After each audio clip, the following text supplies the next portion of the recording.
Today we're going to be looking at the level of authenticity that we had to produce for all of the vehicles and weapons that are in the game.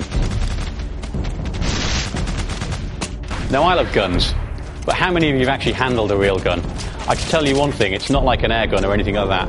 A lot of these guns are really heavy. For instance, when we were doing the motion capture for Operation Flashpoint Dragon Rising, we had to go to great lengths to get the real guns. This is because the weight of these guns can actually affect the way that the animation looks. We use military specialists in our motion capture sessions to make sure that our characters in game move with a lot of weight, like real soldiers do. So we actually loaded the motion capture actors up with webbing. We put lots of lead in that webbing to make sure they move with weight and purpose.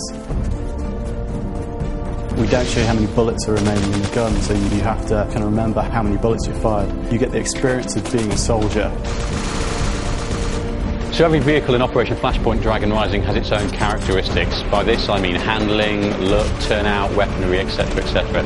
Everything from the smallest Jeep to the largest chopper, you'll find a completely different handling experience, but also something that's accessible. You don't need to be able to play a flight sim in order to fly a helicopter in Operation Flashpoint. So when you're driving a 55-ton tank, that's going to feel very different to something like a DPV, which is a very light, agile vehicle.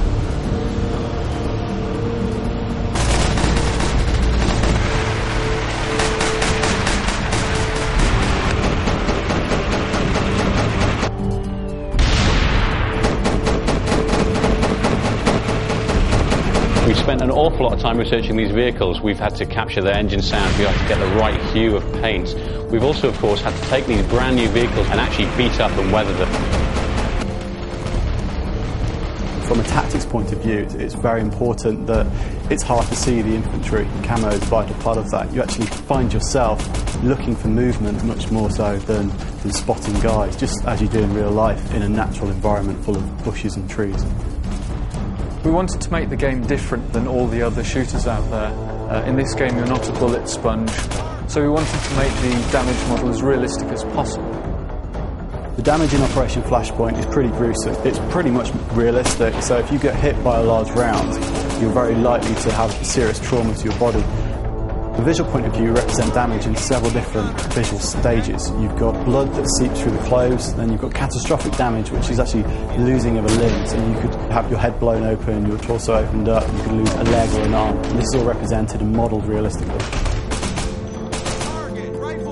For Operation Flashpoint, it's very important to get a really nice gritty style. In order to do that, we coined this phrase, war is seen through the lens. We use that to inform the visual language we use pretty much in all aspects of art for the game. We use reportage photography, very striking black and white war photography that you've seen for all conflicts from World War II, Vietnam to modern day conflicts. That's typically very high contrast, black and white imagery, very striking. We use that to directly inform the look of the front end. The Egos technology gives us a lot of post-production systems we can use, so film grain, colour casts.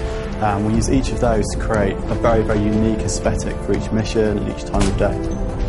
With over 60 variations of weapons in Operation Flashpoint Dragon Rising, it's difficult to choose a favourite. However, if you pin me down, I'd have to choose this one. The M4. It's versatile, it's rugged, and it's adaptable. And what's more, if you point it at things and pull the trigger, it kills them. For more personal situations, I prefer to go for a .45 automatic, of course, just in case.